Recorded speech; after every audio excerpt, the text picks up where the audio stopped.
Hey, this is Dr. Schmidt here, and let's take 5 to talk about buccal fat pad excision. So, to start with, who's a good candidate? As long as you're in relatively good health and you have a cheek area, this is the buccal fat. You have a contour there that is not desirable in terms of the aesthetic appearance. That generally makes you a good candidate. We also want to make sure that you're relatively close to your target weight. And what is the goal weight? We really want you to be within 15 pounds of what you think is a sustainable goal weight. So if you come in and you say, I'm 200 pounds, but I think 185 is really reasonable. If you're 190 at the time of the consultation, that is within the 15 pounds. So we just want to make sure that you're not going to be too far off there, because any weight gain or any weight loss is going to impact the overall results. So what is buccal fat pad reduction or excision? Well, we have different compartments throughout the face, and one of those is the buccal fat pad, and that's sort of in this area. If you kind of suck in your cheeks, you'll see a narrowing of that area, and if you like that look, and it's a pretty moderate improvement in terms of the roundness of that area, or modest, I should say. We're not talking about really profound changes. It's a subtle change. We want it to look natural. If that's something that you're interested in, then this is a procedure that you may want to consider. So the incisions are placed on the inside. Some people think that we actually make an incision on the outside of the face, but the incision is actually made through the mouth, through the pink membrane in the cheek. And it's only about 1 inch long, so it's a relatively small incision. We use dissolvable sutures, and those don't have to be removed after surgery. They just break down on their own.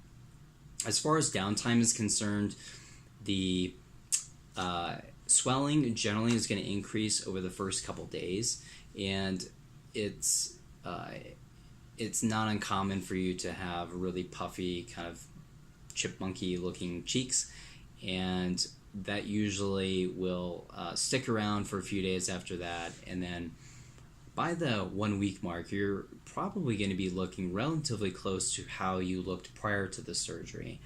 And then over the course of the next week, you're going to start to see some of this swelling continue to resolve, and you're going to start noticing some of the results of the surgery.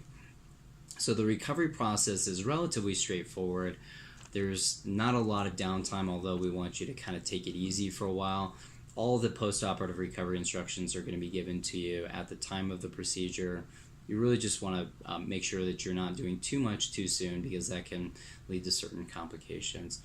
But it generally, there's not a lot of discomfort associated with this, and it's generally a relatively straightforward recovery process.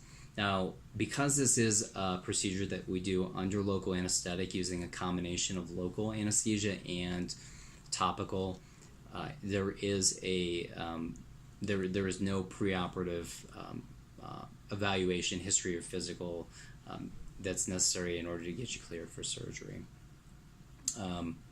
It can also be done with a little bit of an oral sedation if that was something that you wanted to help take the edge off.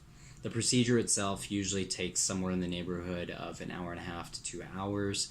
And the one other thing that I'll mention is that procedures that often can produce an even more enhanced result, so procedures that we would say would be complementary to this, but certainly not required, would be to do liposuction of the same areas. Oftentimes doing liposuction along the jaw lines can get more definition and improve contouring to the face. People that have excess fullness in this area may also have a very wide jaw, and so you could do a jaw reduction, which I don't really offer. Masseter reduction by using Botox can help to temporarily reduce some of the fullness in this jaw muscle area here. And then also doing fat transfer, where we're borrowing fat from one area and injecting it into the cheeks, because oftentimes we're trying to enhance the fullness of the upper cheeks while reducing the lower. That can give you an even more drastic result. So if you have any questions, feel free to email us or reach out to us by phone.